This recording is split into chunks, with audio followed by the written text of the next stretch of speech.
The first time my sister told me I was just support staff, I was 24 years old with an MBA from Wharton and 3 years of consulting experience at McKinsey. We were at a family barbecue. I'd made a comment about diversification strategy for our family's company, Hartwell Media Group. Something I'd observed in the quarterly reports that still got mailed to my apartment because technically, I was a minority shareholder through a trust grandma had set up. That's interesting input from the admin perspective, my sister Victoria said with a patronizing smile. But strategic decisions require board-level understanding. Maybe focus on, I don't know, whatever it is you actually do at that consulting firm.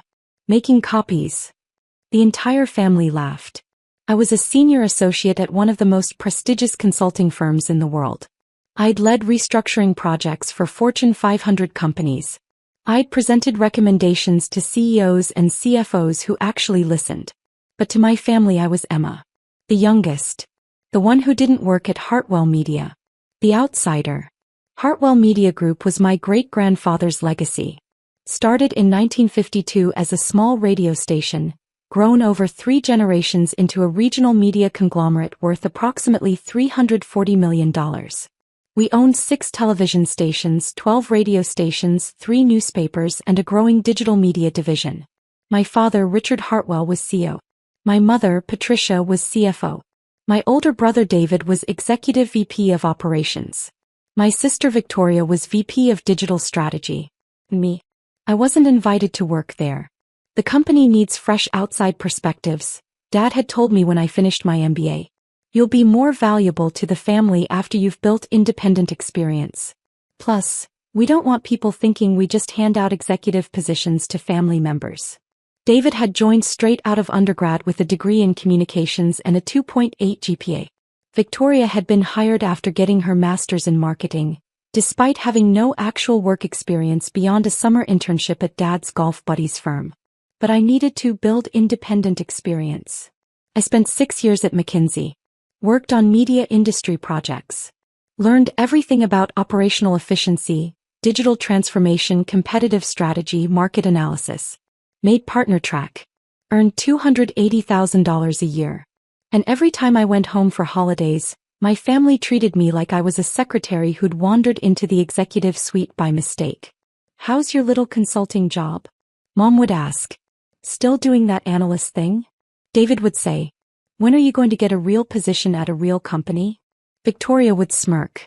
Hartwell Media, meanwhile, was struggling. The industry was transforming. Digital disruption was killing traditional media. Print advertising was collapsing. Local television was losing viewers to streaming. Radio was being destroyed by podcasts and Spotify. Companies that didn't adapt were dying. Hartwell wasn't adapting. I could see it in every quarterly report. Revenue declining year over year. Profit margins compressing. Digital division underperforming despite Victoria's leadership. Operating costs climbing while returns diminished. The company needed restructuring. Strategic repositioning. Digital-first thinking. Painful decisions about legacy assets. But my family was in denial. Traditional media will bounce back, Dad insisted at every family dinner. This is just a temporary disruption. People will always want quality local journalism and broadcasting. He was wrong. I'd worked on enough media projects to know, adapt or die. There was no middle ground. When I was 29, opportunity knocked. A former McKinsey colleague, Jennifer Park, had left consulting to become a partner at Redstone Capital, a private equity firm specializing in distressed media assets.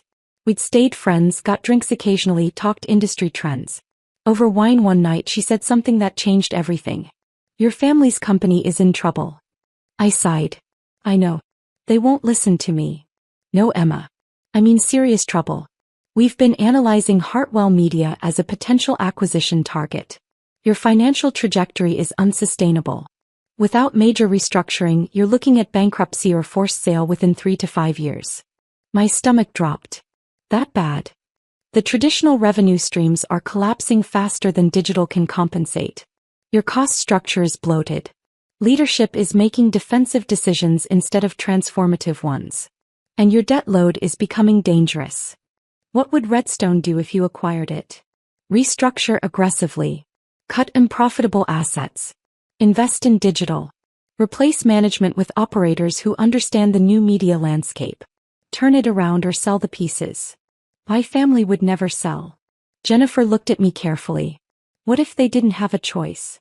What do you mean? Hartwell is publicly traded. Your family owns 52% through various holdings. But 48% is available on the market. If someone acquired enough shares, built relationships with the board, demonstrated better leadership, they could force changes. A hostile takeover? More like a competency intervention. Emma, you're the smartest media strategist I know. You understand this industry better than your entire family combined. Why are you on the outside watching them drive your legacy into the ground? I thought about it for a long time. What would it take? Asked finally. Capital, strategy, patience, and a willingness to do what they won't see coming.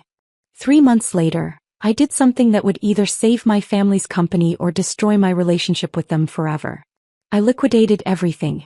My investment portfolio, my savings, my retirement accounts. Took out loans against my McKinsey partnership stake. Called in every favor. Talked to every wealthy contact I'd made in 6 years of consulting. I raised $8.2 million. Then I started buying Hartwell Media stock. The stock was trading at $14 per share, down from $38 5 years earlier. The market had lost confidence. Volume was low. Nobody was paying attention. I bought slowly. Small lots through different accounts. Nothing that would trigger regulatory attention. Over 18 months, I accumulated 380,000 shares, roughly 8% of the company. Cost me everything and left me leveraged to terrifying levels. But I wasn't done. Through Jennifer's connections, I met with the institutional investors who owned significant Hartwell positions. Pension funds, mutual funds, investment firms. They were frustrated. They'd watched their holdings lose value for years. They wanted change. The current leadership is inadequate, I told them in private meetings. I've analyzed every aspect of this company. I know where it's failing and how to fix it. With the right management, Hartwell Media could be worth $600 million within 3 years. And you think you're the right management? One fund manager asked skeptically. I presented my credentials, my McKinsey experience, my media industry expertise, my family knowledge of the company's assets and culture, my detailed turnaround plan. The Hartwell family won't support you, another investor said. They don't have to. They need to be outvoted on the board. I need you to vote for real change.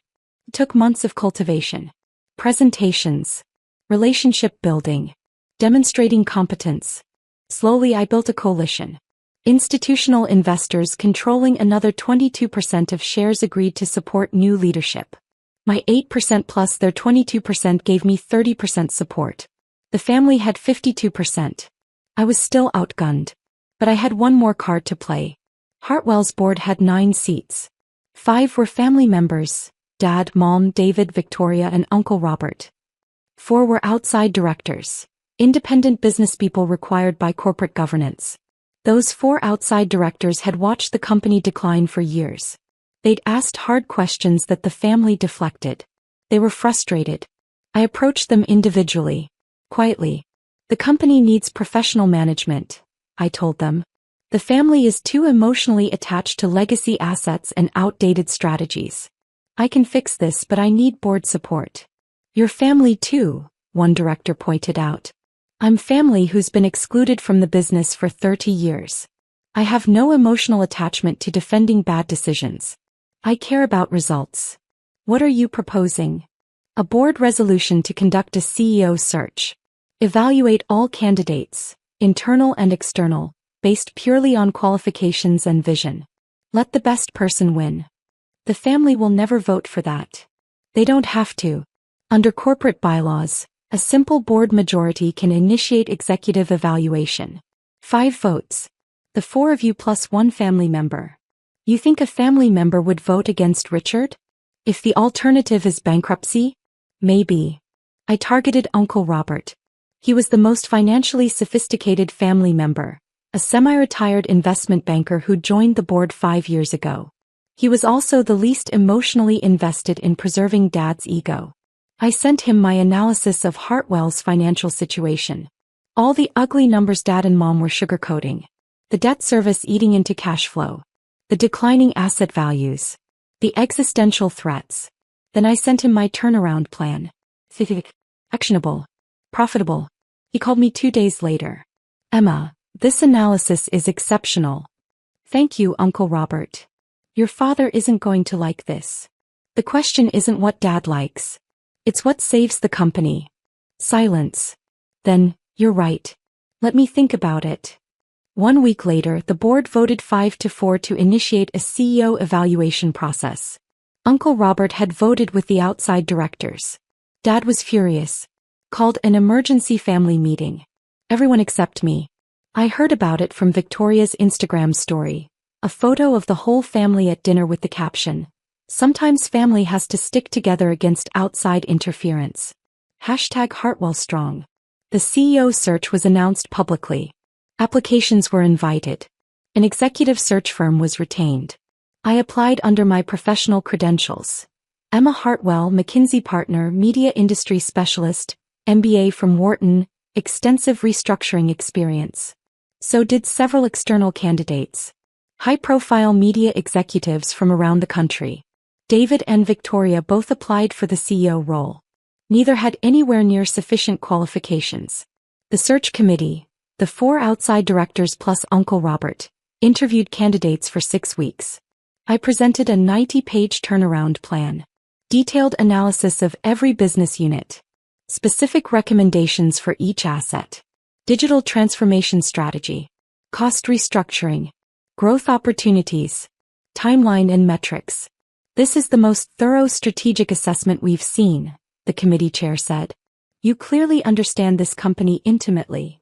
I've been studying it my entire life, I replied. Even when I wasn't invited to participate. The family dynamics concern us, another director said carefully. Can you lead effectively when 4 board members are your relatives who may resent you? Can the company survive effectively with leadership that's prioritizing family harmony over business reality? I countered.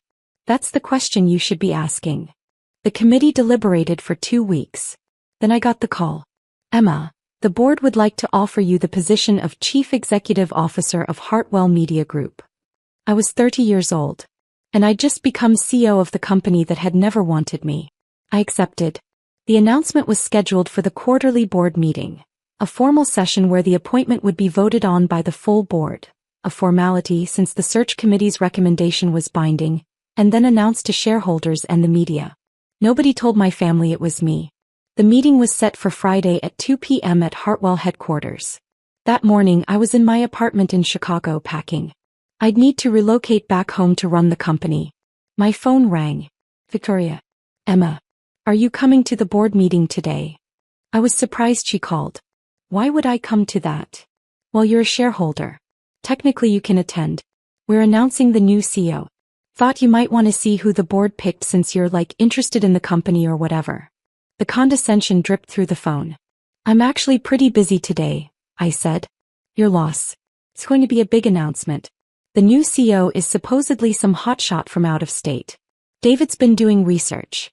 Thinks it might be Frank Morrison from Denver Media Partners. He's got experience but honestly seems kind of overrated. Sounds interesting. Yeah, well, we'll see. The family's not thrilled about an outsider, but we'll adapt. We still control the board, so whoever it is will have to respect our vision. Right. Good luck with that. Thanks. Oh, and Emma. Maybe stop sending Uncle Robert all those doom and gloom reports about the company. It's not helpful. We've got everything under control. I smiled. I'll keep that in mind. I arrived at Hartwell headquarters at 1:45 p.m. Wore my best navy suit, Tom Ford, the one I'd bought when I made partner. Carried a leather portfolio with my strategic plan. The receptionist's eyes widened when I walked in. Miss Hartwell. It's fine, Jennifer. I'm expected. I walked past her toward the executive conference room. Through the glass walls I could see them all assembled. Dad at the head of the table in his usual seat. Mom to his right. David and Victoria on the sides. Uncle Robert next to David. The 4 outside directors along the far end. And an empty chair at the other head of the table. The CEO's chair. Victoria saw me first. She actually did a double take, then got up and walked toward the door. I reached it just as she opened it. Emma, what are you doing here? I'm here for the meeting. This is a board meeting. Executive level only. Families allowed as shareholders, but this isn't really. She looked uncomfortable. This is kind of important business. Boring corporate stuff. I'm aware. David had joined her at the door. Vic's right. This isn't really the place for. You don't work here. This is for board members and executives. I see. I looked past them into the room. Made eye contact with the lead outside director, Margaret Chin. She smiled slightly and nodded. Look, Victoria said, lowering her voice. We're announcing the new CEO today. It's going to be complicated with family dynamics and everything. Maybe it's better if you wait outside? We can fill you in after. No assistance in executive meetings, David added. Board members only. Company policy. Victoria winced at his phrasing but nodded. Exactly. This is really just for official company leadership. I'd spent 30 years hearing variations of this. Excluded from business discussions. Dismissed as irrelevant. Told I didn't belong. Okay, I said quietly. I understand. I turned and walked back down the hallway. Heard the conference room door close behind me. Jennifer, the receptionist, looked at me sympathetically. I'm sorry, Miss Hartwell. Your sister can be. It's fine, I said. I walked to the executive suite. To the corner office that had been Dad's for 20 years. It was mine now. My name was already on the door. Emma Hartwell, Chief Executive Officer. I went inside, set down my portfolio, took a deep breath. My phone buzzed. Text from Margaret Chin, ready when you are. I texted back, give me 2 minutes. I fixed my hair, straightened my jacket, picked up my portfolio. Then I walked back to the conference room. Through the glass I could see the meeting had started. Margaret was speaking. Dad looked confused. Victoria and David were leaning forward trying to hear. I opened the door and walked in. Everyone turned. Sorry to interrupt, I said calmly. Emma Hartwell reporting for the board meeting. Margaret smiled. Perfect timing. Please take your seat. She gestured to the empty chair at the head of the table. The CEO's chair. I walked around the table. Victoria's face was confused. David's was blank. Dad's was beginning to register concern. I sat down in the CEO's chair. What's going on? Dad asked. Margaret, we're trying to announce. I was just getting to that, Margaret said. Thank you all for attending today's board meeting. As you know, we've completed the CEO search process. The committee interviewed several exceptional candidates, both internal and external. Victoria was looking at me with increasing alarm. David's confusion was shifting to comprehension. After extensive evaluation, Margaret continued, the search committee unanimously recommends, and the board will now vote to confirm Emma Hartwell as Chief Executive Officer of Hartwell Media Group. The silence was absolute. Dad's face went white. That's not, you can't. The vote is purely procedural, Margaret said. The search committee's recommendation is binding under the corporate bylaws that the board approved 3 years ago. However, we'll formalize it. All in favor of appointing Emma Hartwell as CEO. 4 outside directors raised their hands immediately. Uncle Robert, after a brief hesitation, raised his hand. Aye. 5 votes. A board majority. Motion passes, Margaret said. Emma Hartwell is officially CEO of Hartwell Media Group as of today. Victoria stood up abruptly. This is insane. You can't just, she doesn't even work here. She does now, Margaret replied calmly. She's 30 years old. The same age Mark Zuckerberg was when Facebook went public, I said quietly. Age is less relevant than capability. David was shaking his head. Dad, do something. This is wrong. She has no experience running a media company. Actually, Uncle Robert spoke up, Emma has more relevant experience than anyone in this room. She's been a partner at McKinsey specializing in media industry restructuring. She's worked on turnaround projects for companies much larger than ours. And her strategic assessment of Hartwell was the most sophisticated analysis I've seen in 30 years of finance. Mom found her voice. She's been plotting against us. Manipulating the board. This is a betrayal.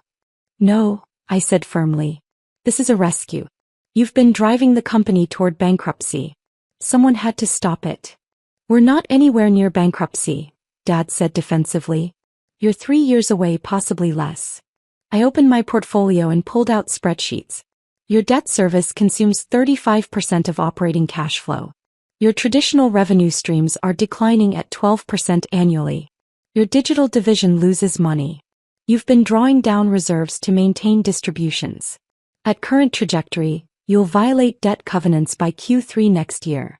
Those numbers are exaggerated, Mom said. Those numbers are from your own financial statements. I've spent 18 months analyzing every aspect of this company. I know exactly how bad it is. And I know exactly how to fix it. By throwing us out? David demanded. By implementing professional management. David, you've been Executive VP of Operations for 8 years. Under your leadership, operational costs have increased 23% while output declined 15%. That's objectively poor performance. His face reddened.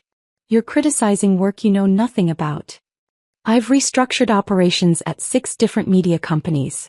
I know exactly what good performance looks like. This isn't it. Victoria jumped in.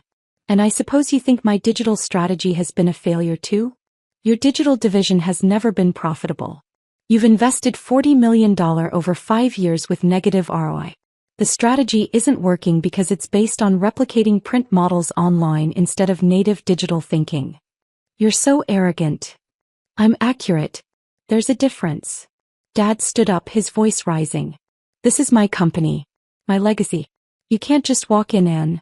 It's not your company, Richard, Margaret interrupted. It's a publicly traded corporation with fiduciary duties to all shareholders. The board has determined that Emma is the best person to lead that corporation forward. Your personal feelings are irrelevant. The family controls this company, Dad said. We own 52% of shares. You own 52% of shares, Uncle Robert corrected. But only 5 of 9 board seats. The outside directors plus me are the majority. We voted for change. That's how corporate governance works. You betrayed your own family, Victoria said to Uncle Robert. I protected the family's investment, he replied. If the company fails, your 52% becomes worthless. Emma is our best chance at survival. The room erupted in arguments. Victoria shouting about loyalty. David questioning my qualifications. Mom crying. Dad making threats about legal action. I sat quietly waiting. Finally, Margaret banged the gavel. Order. This discussion is over. Emma is CEO by board vote. That's final. We'll now move to the public announcement. She pulled out a prepared press release. This goes to media outlets in 1 hour. Hartwell Media Group announces leadership transition. Emma Hartwell named CEO. Industry veteran to lead digital transformation and strategic repositioning. You can't do this, Dad said desperately. It's already done, I replied. The announcement is scheduled. My employment contract is signed. The transition is happening. What about us? David asked. Our positions? I looked at him directly. That's what I need to discuss with all of you. Can we have a family conversation? Just the 5 of us. Margaret nodded. The board will step out. Emma, you have the room. The outside directors and Uncle Robert left. The door closed. It was just me, Dad, Mom, Victoria, and David. The family that had excluded me for 30 years. Here's the situation, I said calmly. I'm sued. That's not changing. The board supports me. The institutional investors support me. I have the authority to restructure this company completely. And you're going to fire us, Victoria said bitterly.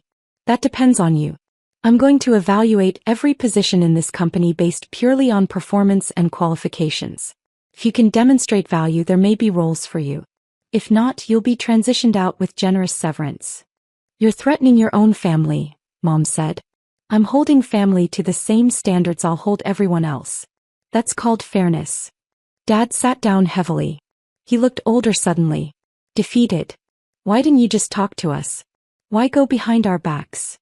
Would you have listened? I asked. When have you ever listened to me?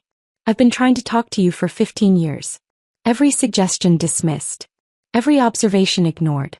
Every achievement minimized. You never once considered that I might have something valuable to contribute. We thought you were happy at McKinsey, Mom said weakly. You thought I was conveniently out of the way, I corrected. You didn't want me here. You made that clear repeatedly. So I built my career elsewhere. Became excellent at what I do. And now that excellence is the only thing that can save your company. What do you want from us?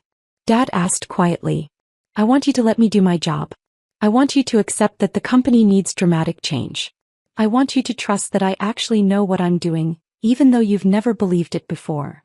And if we can't do that, then you'll have to decide what matters more, your egos or your legacy, because Hartwell Media will survive under my leadership. Whether you're part of that is your choice. The room was silent. Finally, Uncle Robert knocked and entered. Emma, the PR team needs approval on the announcement. Give me 5 minutes, I said. After he left, I looked at my family. I'm giving you all the weekend to think. Monday morning we'll have individual meetings. I'll evaluate your positions and performance. We'll discuss where you fit in the new structure. Come prepared to justify your roles based on results, not relationships. This is humiliating, Victoria said. No, I replied. This is accountability. Something none of you have experienced in this company.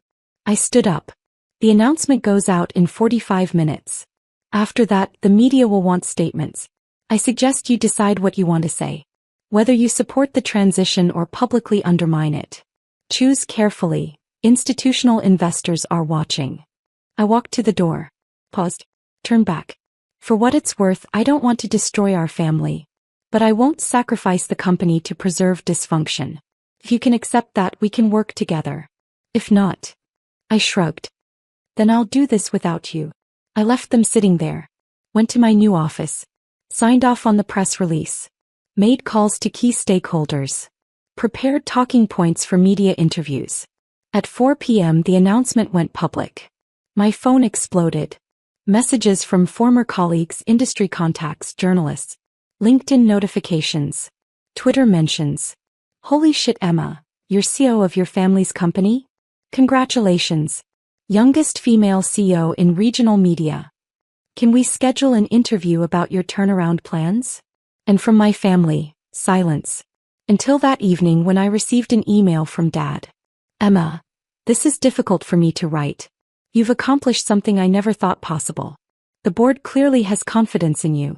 I don't agree with how this happened, but I can't deny that you're qualified. I'm not ready to celebrate, but I'm willing to meet Monday to discuss how I might contribute going forward. I hope you'll give me that chance. Dad. It wasn't an apology. It wasn't acceptance. But it was a start. Monday morning I met with each family member individually. Dad first. I reviewed his performance as CEO objectively. The declining metrics. The missed opportunities. The strategic failures. Your tenure as CEO was unsustainable, I told him. The company was dying. You were too close to see it. He listened. Actually listened. What happens to me now? He asked. I'd like you to become chairman emeritus. A board position with advisory capacity. You maintain dignity and title. You provide institutional knowledge when I request it. But you don't interfere with operations. He considered it. I can live with that. I need you to support me publicly. No undermining. No second guessing. Can you do that? A long pause. Then, yes. I can do that. Mom was harder. She'd been CFO despite having minimal finance credentials. She'd essentially managed bookkeeping while outsourcing actual financial strategy. The CFO role requires professional expertise, I told her. I'm bringing in someone with institutional investment experience. But I'd like you to continue handling H. You're actually quite good with people management. She wasn't happy but accepted. David was angry. Defensive. Unwilling to acknowledge his poor performance. You're not qualified to judge my work, he said. I'm the CEO. Judging work is literally my job. This is about revenge. About being excluded as a kid. This is about running a company effectively. Your operational performance is objectively inadequate. I'm restructuring operations under new leadership. Your position is being eliminated. You're firing me. I'm offering you a choice. Accept a reduced role managing one of our smaller radio stations, which will give you opportunity to prove yourself. Or take a generous severance and pursue opportunities elsewhere. He chose severance. left with bitter parting words about family betrayal. Victoria was the most resistant. "I've built the digital division from nothing," she said defensively. "You've invested $40 million into a division that loses money," I countered. "That's not success. Digital takes time to become profitable. 5 years is plenty of time. Victoria, you're implementing strategies from 2010. The digital landscape has changed completely. I'm bringing in someone who understands current best practices. So I'm fired too. I'm restructuring your role. You'll lead audience engagement, social media, community building, brand presence. Things you're actually good at. But strategic digital planning will report directly to me." She refused. "I'm not taking a demotion." "Then I'll accept your resignation." She left too. Within 6 months, I transformed Hartwell Media. Sold 3 unprofitable newspapers and 2 underperforming radio stations. Used proceeds to pay down debt and invest in digital infrastructure. Restructured operations. Cut costs 22% while improving output quality. Hired a real digital strategist who understood streaming, podcasts, mobile-first content. Rebuilt relationships with advertisers who'd left. Launched 3 new digital properties that actually generated revenue. The numbers told the story. Q1. Losses reduced 60%. Q2. Return to profitability. Q3. Revenue up 8%, first growth in 4 years. Q4. Profit margin highest in company history. Stock price went from $14 to $31. Industry recognition followed. 30 under 30 media executives. Turnaround CEO of the Year. Featured in Fortune, How Emma Hartwell Saved Her Family's Legacy. Dad attended the annual shareholder meeting where I presented year 1 results. He sat in the back. Didn't speak. But he stayed for the entire presentation. Afterward he approached me. "That was impressive. Thank you." "I'm sorry," he said. "For all those years. For not seeing what you were capable of." "You're sorry now that I've proven myself," I replied. "That's not quite the same thing." "No. It's not." He looked down. "But it's genuine. I was wrong about you. Completely wrong. And I'm proud of what you've accomplished even though I made it harder than it should have been." I nodded. "I appreciate you saying that. Can we have dinner sometime? Really talk?" I thought about it. "Maybe. Eventually. But not yet." "I understand." He walked away. Victoria and David never apologized. They took their severance packages and moved to different states.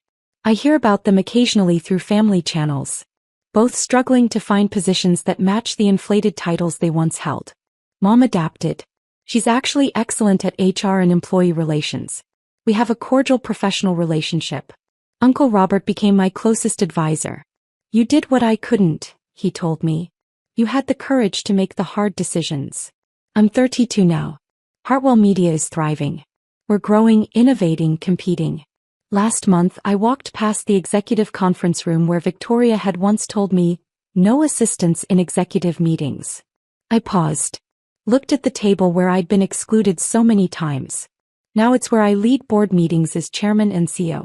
My assistant appeared. "Miss Hartwell, the board is assembled. They're ready when you are."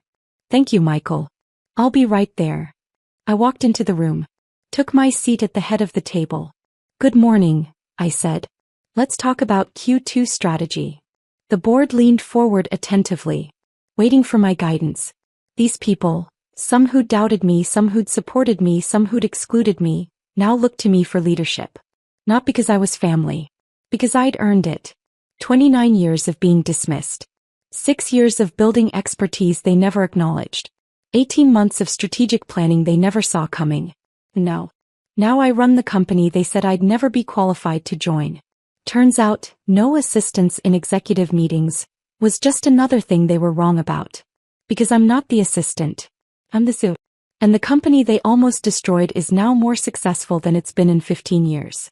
Some people are born into leadership positions. Others have to take them. I did both. And I'm just getting started.